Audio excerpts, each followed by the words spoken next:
Just a few of the award-winning scarecrows here at the 20th Annual Scarecrow Festival at Abercrombie's in Belle Plaine. Hey everybody, you're watching the Environmental Journal brought to you by the Minnesota State Lottery.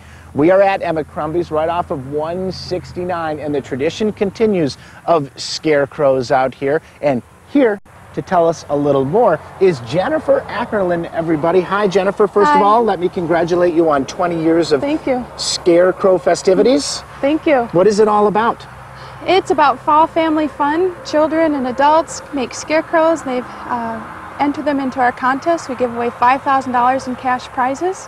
And then folks can come out and see all of the award-winning scarecrows and get a good smile from all the different creative ideas that they come up with, from recycled goods to old Christmas ornaments, anything they find in the attic or the garage. They come up with real clever ideas year after year. I've never seen the same scarecrow twice. Something that they haven't had out here for 20 years is behind us. It's a brand new apple barn, just opened in time for our 20th anniversary.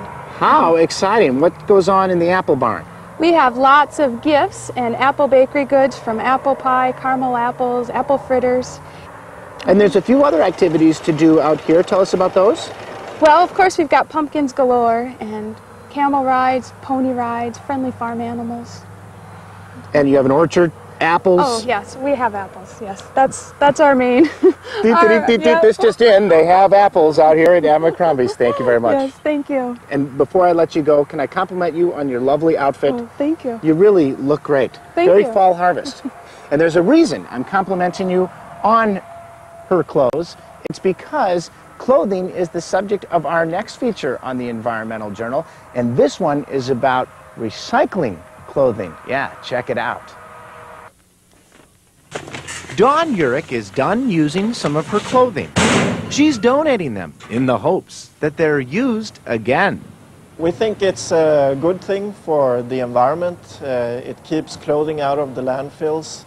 The EPA estimate that 85% of all clothing gets thrown in the trash and ends up in landfills or incinerators, and it's an enormous waste. Waste not, want not. Where again? I like to think that they're going to get a second home. Somewhere they'll be used. I just can't use them anymore. So reduce, reuse, recycle. Use Again started in Seattle in 1999. We started putting out these drop boxes in the Seattle metro area, and it proved to be a big success. Now they're in Chicago, St. Louis, and right here in the Twin Cities. This Use Again bin is outside the Whole Food Markets in St. Paul.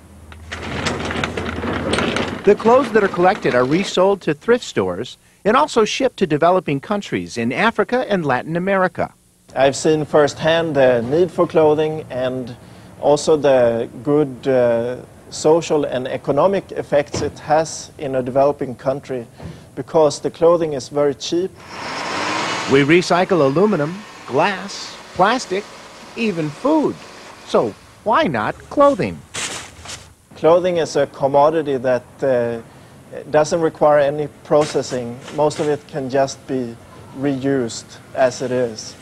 So it makes a lot of sense to collect it and ship it to markets where people want and need it. So when you don't need it anymore, do like Dawn does. That way, maybe it can get used again. Anything we can do to help reduce consumer waste is, in my mind, paramount. Use Again, people. Yes, what a killer concept. And I personally have used Use Again a couple of times, and if you're like us, my family I mean, we have a lot of clothing that we don't know what to do with, and that's a great way to give it another life. If you want a website to find a box that is near you, here it is. It's useagain.com. No E in there, just USA, useagain.com. There are some clothing, no doubt, that have been used again out here at the 20th Annual Scarecrow Festival, and this is American Scare Girls, and I know all about American Girls because I have two daughters, and they have American Girl dolls. In fact, we've got Josefina in our collection, Hey, here's a coincidence. Our next feature is about kids, about some school kids. And this story also has a connection to your Minnesota State Lottery, which we like to talk about from time to time on the show. The Environment and Natural Resources Trust Fund, which is made up of lottery proceeds, is used to fund environmental projects all across the state. And this next story is another example of that. Watch. These 7th graders from St. Paul Academy and Summit School are on a field trip. Or more precisely, they're on a trip to a field. So, down there, we had a fire. Along the hillside, fire rocks. Fire's good. Fire's very good for the prairie. Something else that's very good for the prairie, native plants. I think it'll really be good for the wildlife as well, since they live here. The students are here to help restore some of these native plants to the area. Seed collectors, come on right over here. Gather around. This is the Lily Preserve, which is part of the Dodge Nature Center. This 155 acres of prairie, wetlands, and oak savannas has distinguished itself as a jewel in the middle of a metro area. We're able to blend in. We allow an area where animals can migrate, where people can actually have, hawks living in their backyards, which you just don't get in the city. The students are being asked to help protect the preserve as part of a prairie enhancement and land restoration project. Just lift it up like that, and then that is the seed. And there's an itty-bitty seed head in there, and that goes in your sack. They're collecting seed that we will then use in areas where we've burned and herbicided to restore and enhance. In here you're going to find little blue stem and big blue stem. Which do you think is the big blue stem? The bigger one. Exactly. This restoration is offering people a chance to learn about restoration, to learn about the harm that invasive plants can do, to learn the importance of planting native and of supporting Dodge and supporting environmental issues. Invasive plants, such as buckthorn, have overtaken the area, destroying the diversity of plants that used to grow here. The more plants you have, the more insects, the more mammals, the more birds that you're going to have on a site. So it's out with the invasive and in with the native. That's today's assignment.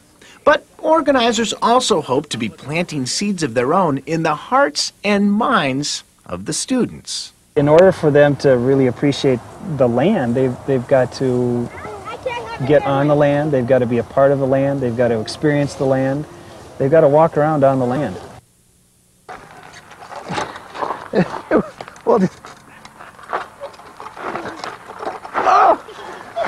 Oh, I passed up one, but the other guy's a little fast for me. Oh, this is a little hard. Whew, I'm going to take a break. Tell you a little more about that story we just showed you. Kids learning a great lesson about the importance of prairie preservation there at Dodge Nature Center. And that isn't all that they're doing. They're also doing some prescribed burns and all the other stuff you need to do to preserve a prairie. And once again, the funding for that prairie preservation in part from the Environment and Natural Resources Trust Fund, which are your Minnesota State Lotteries at work, helping our environment in Minnesota. Well, we'll be back with more Environmental Journal, so stick around. Hey, wait up! You still stalled over there?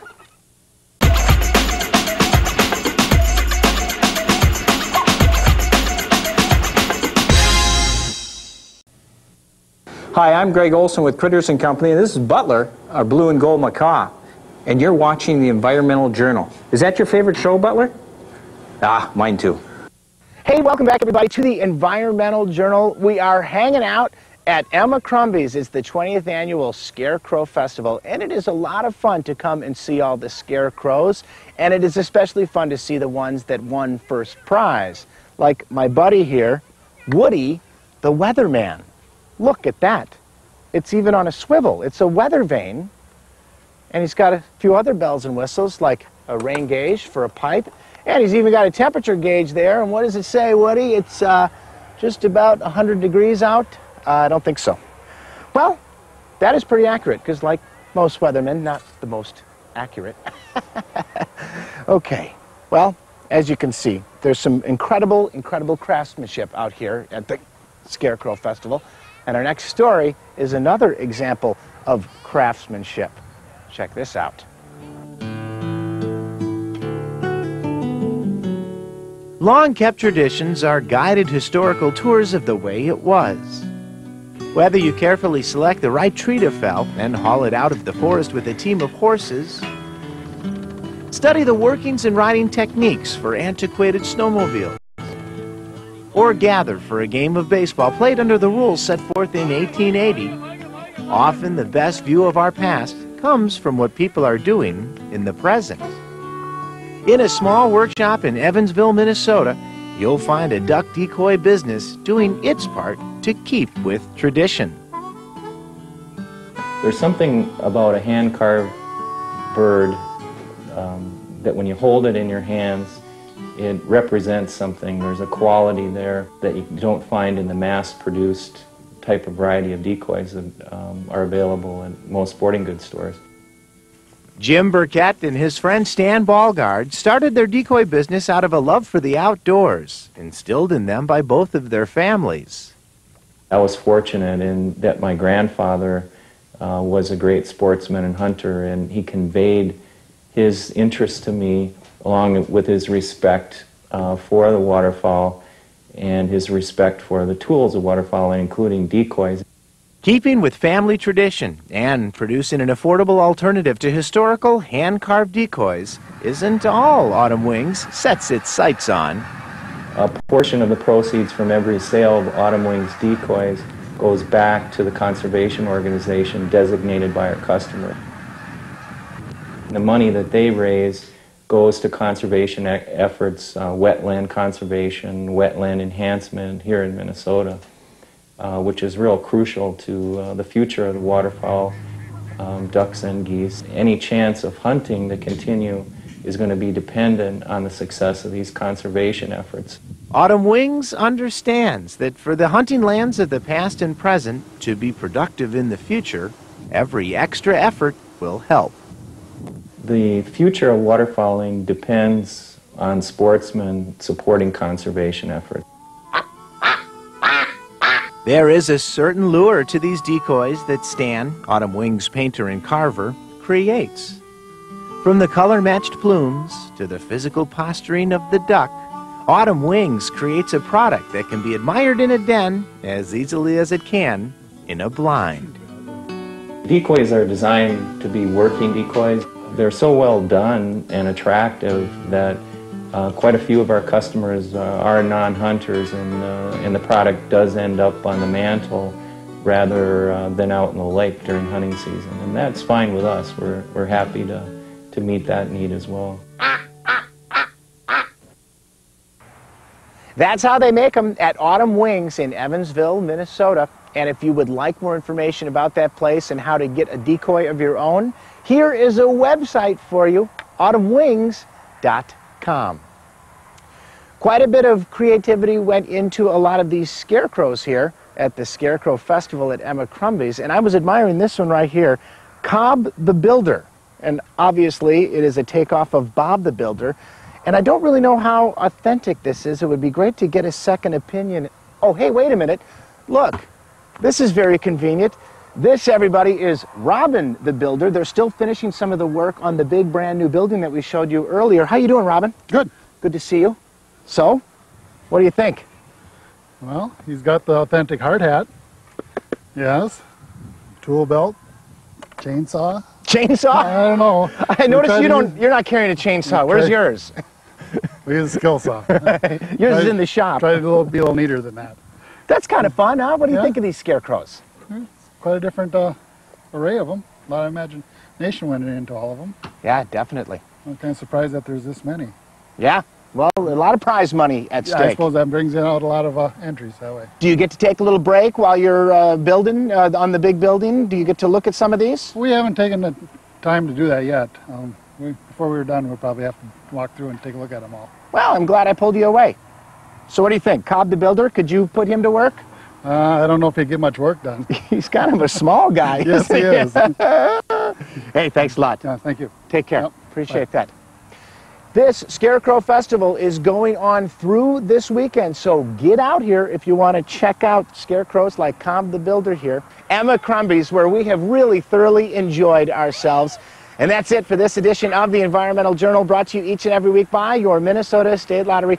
Please be sure and join us again next week for another half hour of fun in the outdoors in Minnesota. And before we go, we're going to have a little King of the Hay Pile. It's a fun game you can play out here at Emma Crumby's. And oh, I've got a couple of competitors right now. You ready? Here we go. Oh, I'm throwing you off. I'm throwing you off. Yeah. Whoa! That's it. You're going to pay for that one. Here we go. Here we go. I'm coming. Oh! Some of the stories we bring you each week are funded in part through the Environment and Natural Resources Trust Fund, which receives support from the Minnesota State Lottery. So far, the fund has accumulated over $300 million, which is used to preserve, protect, and improve our state's natural resources. The Environmental Journal is a production of Media Rare Incorporated.